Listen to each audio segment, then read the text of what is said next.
साथियों, मैं हूँ सुमित और मेरे साथ है भागलपुर से आए हैं भाई। देखिए चलकर मानस जी नाम है। और कल जो शिक्षा मंत्रालय में हम लोग के लिए जो प्रेस कॉन्फ्रेंस रखा गया था उनके बारे में कुछ कहना चाहते हैं, क्योंकि 3.5 लाख का वैकेंसी एक साथ लग रहा है गांधी मैदान से हम लोग को दिया जाएगा। उनके विषय में कुछ बोलना चाह रहे थे भाई, बोलिए। अच्छा, एक बात बताइए, पूरे भारत में फेकू का मतलब क्या होता है? आपको मालूम है कौन है फेकू? अब बिहार में सबसे बड़ा फेकू कौन है जानते हैं? शिक्षा मंत्री। नाम है प्रोफेसर चंद्रशेखर। ये आदमी इतना बड़ा झूठा आदमी है, इतना बड़ा झूठा आदमी है कि अगर झूठ इनको देख लेना तो झूठ अपना रास्ता बदल दे। 1 लाख लोगों का बहाली होना है प्राइमरी में। उनसे उस बहाली के नाम पर जो नोटिफिकेशन निकलेगा उसको निकालने में इनका दम खुल रहा है। अब ये बिहार के लोगों को, अभ्यर्थियों को कह रहे हैं कि 3.5 लाख से ज़्यादा पद खाली है। मजाक करने के लिए और कोई नहीं मिला है, हम ही लोग मिले हैं। अरे साहब, मजाक करिए। जो 9th फेल है, 10th फेल है, उन सब के सामने बैठ के आप मजाक करिए, ये सब बात करिए तो वो लोग शायद अपनी बात से कन्विंस हो जाएंगे। हम लोग महाराज सीटेट क्वालिफाई करके बैठे हैं, पढ़ लिख कर यहाँ तक आए हैं, ग्रेजुएशन इंग्लिश ऑनर्स में किए हुए हैं। आपको क्या लगता है आप आलतू फालतू बैठ के बात एसी दफ्तर से बोल दीजिएगा और हम लोग सुन के ताली बजाने लगेंगे? इस गलत फहमी में मत रहिए। और शिक्षा मंत्री को अगर लगता है ना हर दिन एक नया जुमला फेंक कर, शगुफा छोड़कर वो कुर्सी पर बने रह जाएंगे और हम लोग इसी तरीके से सड़क पर बेचैन रहेंगे, तो साहब एक बात याद रखिए, अगर हम बेचैन रहेंगे तो आपको भी कुर्सी पर चैन से नहीं बैठने देंगे। इस बात को हमेशा याद रखिए। ब्रह्मभोज एक दिन किए थे, ब्रह्मभोज एक दिन किए थे तो तुरंत हम लोगों का दुख दर्द समझ में आने लगा कि अपने ही बच्चे हैं, नाराज हैं, मीठा मीठा तुरंत बोलने लगे। अभी जब हम लोग आमरण अनशन करेंगे ना और बिहार के लोग देखेंगे, बिहार की जनता देखेगी कि जो माँ अपने बच्चे को पढ़ा लिखा कर सीटेट क्वालिफाई करके यहाँ तक भेजी है, आज उन बच्चों का जान लेने के लिए महागठबंधन की यह सरकार, तेजस्वी यादव, प्रोफेसर चंद्रशेखर तैयार है। इस तरह का जो आमरण अनशन रखा गया हम लोग का, इसके लिए क्या कहना चाहेंगे साथियों जो घरों में हैं और अभी तक गर्दनी बाग नहीं पहुँच रहे हैं? मैं तो उन सभी साथियों से एक ही बात कहना चाहूँगा, भाई साहब और हमारी सभी बहनें, ये हम लोगों की भविष्य की लड़ाई है।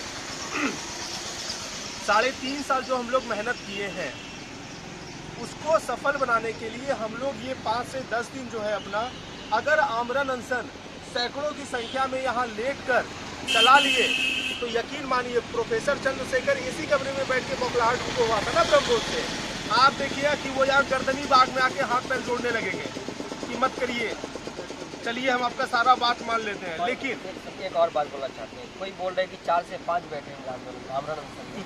भैया 4 से 5 क्यों बैठेगा? उसी 4-5 को नोटिफिकेशन चाहिए आज कि पूरे 38 जिलों के बिहार के चाहिए, तो हम लोग सामूहिक रूप से बैठेंगे तो सरकार पे प्रेशर जाएगा कि हाँ एक साथ बैठे हैं, भूख हड़ताल में बैठे हैं।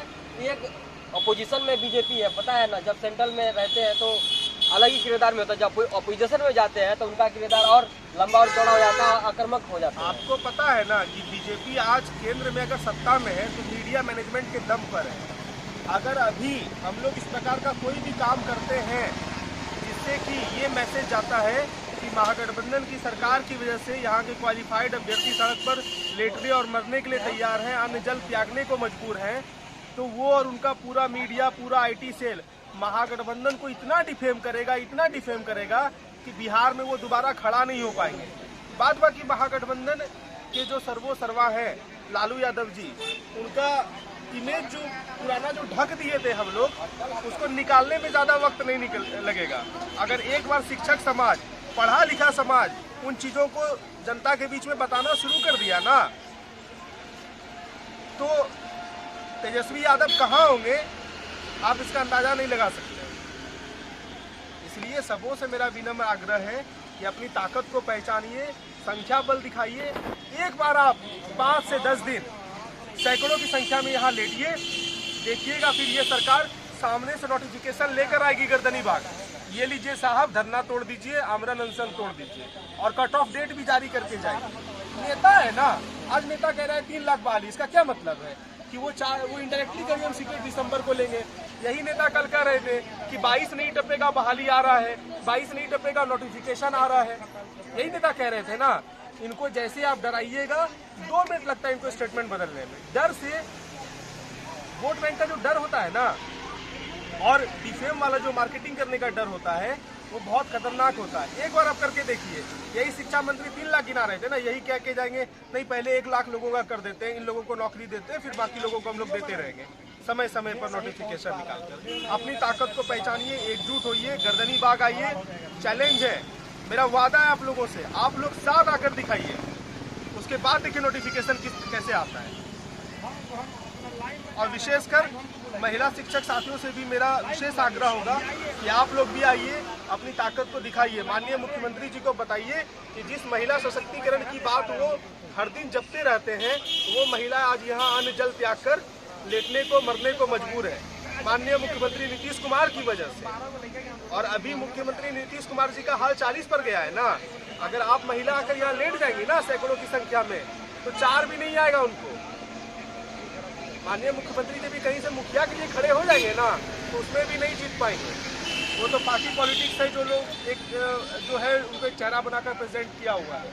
आप लोग करके तो देखिए, कोई पहचानेगा नहीं बिहार में नीतीश कुमार कौन था। लेकिन हाँ, साथ आइए, हिम्मत दिखाइए, एकजुट रहिए, फिर मजा आएगा। क्या लगता है डरा लेगी हम लोगों को? क्या लगता है आंदोलन तोड़वा देगी? अरे 243 विधायक है मात्र इनके पास, 243 विधायक है, वो भी हम लोगों के दम पर। और हम लोग कितने लाखों की संख्या में। कैसे महाराज ये लोग हमसे ज्यादा ताकतवर हो जाएंगे? करोड़ है हम लोग। कैसे हमसे ज्यादा ताकतवर हो जाएंगे? 9th फेल जो लोग हैं, 10th फेल जो लोग हैं, वो बिहार को चला रहा है। हम लोग सीटेट पास होकर इतना क्वालिफाइड होकर इन लोगों से डर जाएंगे, इनके बातों में आ जाएंगे। ये जो स्टोरी सुनाएंगे हम लोग स्टोरी सुन लेंगे, ऐसा कभी नहीं होगा। अपनी ताकत को पहचानिए, हनुमान जी जैसे अपनी ताकत को पहचानिए और इसके लंका में पूरा आग लगाइए, फिर मजा आएगा। ठीक है, धन्यवाद। हमारे साथ चंचला मैम आई हुई है, एक